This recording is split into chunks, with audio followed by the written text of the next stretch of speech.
Hey guys, it's Lexi here, and I am filming this to run you through the Pilates for Cyclists homework from the workshop at Rafa. And this is a set of exercises that is meant to help you build your intrinsic actions, your muscular connections that will help ease and improve your riding. So the first exercise that we are going to do is the pelvic clock. And so pelvic clock is an exercise that's going to help you connect to your core, so and also your neutral spine, your neutral pelvis. So lying down on your back with your feet flat, knees bent, you're going to imagine that there is a clock face resting on your pelvis. And on this clock face, your navel is going to be 12, your pubic bone is going to be 6, and you are going to imagine a very glowing marble resting right in between those 2 points, right in the center of your clock. So this marble is going to roll to 12 o'clock and then back to the center, and it's going to roll to 6 o'clock. Okay? So on your exhale, roll that marble to 12 o'clock, and you should feel some lower abdominals connecting, and then back to level. As you roll the marble to 6 o'clock, you'll feel the back of your core engage. Your back muscles along the side of your spine is what we're looking for anyway. So you'll always come back through level. Exhale to 12. Inhale to level. Exhale to 6. Feel your back muscles engage. Inhale back to level. So you'll work yourself through these two extremes, 12 o'clock, 6 o'clock, and you'll start to feel both the front and the back working at the same time, kind of resisting the pelvis going the other way, and in hopes to build a stronger engagement on both sides. So you'll start to make that movement smaller, in range, smaller in range, but not in muscular engagement. You'll still try to really find low abs and low back muscles until you're so small that you are dynamically held in that level position, working low abs, working long, low back. And this we'll call your active neutral, your dynamic neutral position. And this is where we'll work from for a lot of what we'll do. So that means we're going to hold this as we do our next exercise, which is abdominal curl. So abdominal curl, you can take your arms up towards the ceiling. You're just going to let your shoulders be broad on your back. You'll tip your chin towards your throat, which will stretch the back of your neck, the back of your skull, long. And on your exhale, you're going to fold at your upper abdominals to lift your head and chest in one piece. Okay, I'm still reaching my head this way as I curl my chest up. And we'll come back down. You'll inhale at the bottom, exhale, roll up. Check your position. Still reaching back through the back of my head and come back down. Now another option for this is to take your hands to the back of your head. And I would recommend taking your hands just opposite of your eyes so you have something to press against. It's kind of like you're forming a hammock for your head with your arms. So you'll nod your chin, and on your exhale, you'll roll the chest up. Your head is resting back and up into your hands. As opposed to taking your forehead forward, you'll see I'm kind of cranking myself forward instead of lifting from my upper abs.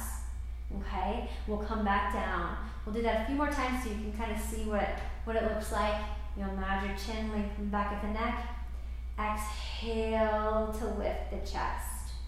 Notice that my head isn't changing in relation to my chest. I'm pulling my head back.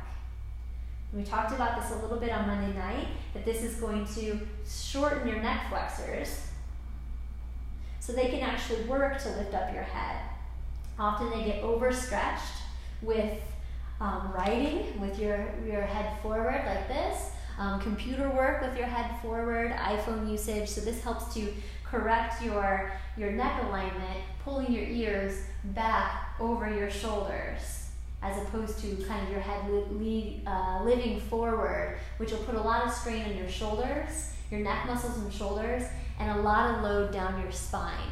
So yes, this is great abdominal work, but it's also very corrective for your head position. All right, so I'll do that one more time. We'll roll up into that abdominal curl, and then what's going on down here? So I'm keeping this position, but am I tucked? Have I fallen into 12 o'clock? If so, I'm gonna have to work a little bit of that 6 o'clock action to get back to neutral, okay? And that's often what will happen. We'll kind of curl everything. Your abs will pop up. You're not using your core, you're using superficial abs only. You gotta really work that tail back down, okay? All right, so those are the first two exercises. The next one is bridge with a toe tap. So we are going to, hey Danny, I'm feeling something. So you'll walk your feet a little bit closer, and your arms will be at your sides. So you're gonna start with that 12 o'clock action of rolling pubic bone to navel, stand firm into the feet, and you'll only come up as high as you're connected to your lower abdominals. If you're not connecting the low abs, you're gonna get probably a little strain in your low back, a little hinge at your hips. So find that lower abdominal connection. It might be down here, you might be able to come up a little higher. Just respect that low abdominal connection. So we'll roll the 12 o'clock. Okay, so you can do that a few times, articulating through the spine, and then you'll stay at the top.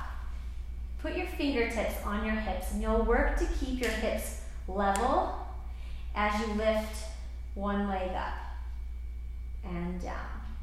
Press the foot into the floor and lift. So we're trying not to drop the hip towards the floor, as I said before, but you're also working to not hike the hip up towards your ribs. So we're looking for stability as we work the back of our hips. All right? So you can, if you feel like you got a hold of this, a handle of this, you can take your arms at your sides. And that is enough.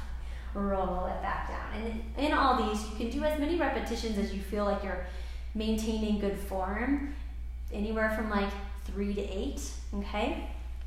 Next one. Hey, you can come over here, it's okay. So the next one is the supine twist. So you can do this with your arms out to the sides. You'll lift your legs into tabletop. I'm gonna try to keep these ribs heavy as opposed to arching them up off of the ground. And I'm gonna squeeze the legs together as I roll my pelvis over to one side, which twists my low back. And then I'm gonna sink my hip back through center. Roll the pelvis to the other side, and exhale back to center. You wanna make sure that you're not leading with the legs, you're leading with the twist of the pelvis. So the pelvis leads you over, the legs stay in, knees stay together, as opposed to the legs leading, and you'll see that they're now staggered. I don't have as much twist in my spine, I'm just dropping my weight over. So correct that by keeping the knees together and roll the pelvis.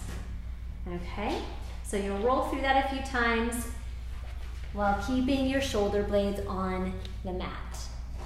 Okay, second one, or the next one, is the side kicks, side leg kicks. So you will lay on your side, your bottom knee is bent. Taking your knee in front and your foot in back will give you a little more balance. You'll lift that top leg right in line with your torso and stretch through it. So you're gonna have a little air space underneath your waist, even length in both sides of your waist. All right, the hand will go to the low back so that you can monitor if you're falling into 12 o'clock, you're falling into 6 o'clock. You wanna hold that dynamic stability of your low back and pelvis. So we are gonna swing the leg forward and swing the leg back. As I swing forward, my back wants to flatten out into my hand, so I have to work to stick my rear out or move to 6 o'clock to keep my inward curve of my low back. Swing back, making sure that I'm not arching away from my hand. So I have to really pull into 12 o'clock, pubic bone to navel, and swing, and swing. So you'll go slow. I would suggest an exhale as you go back, inhale as you go forward. Good, keeping the leg the same height. Good, and then release. I'm saying good, I guess I'm telling that to myself. We're gonna lay on the other side to balance it out. So you'll have your knee bent forward, foot back. You'll lengthen through that top leg and feel your waist is light. Your hip is lengthening and stacked over the bottom hip. And we are going to swing that leg forward, working your 6 o'clock action so that you don't tuck. And swing it back, exhaling, thinking of a 12 o'clock rolling pubic bone and navel.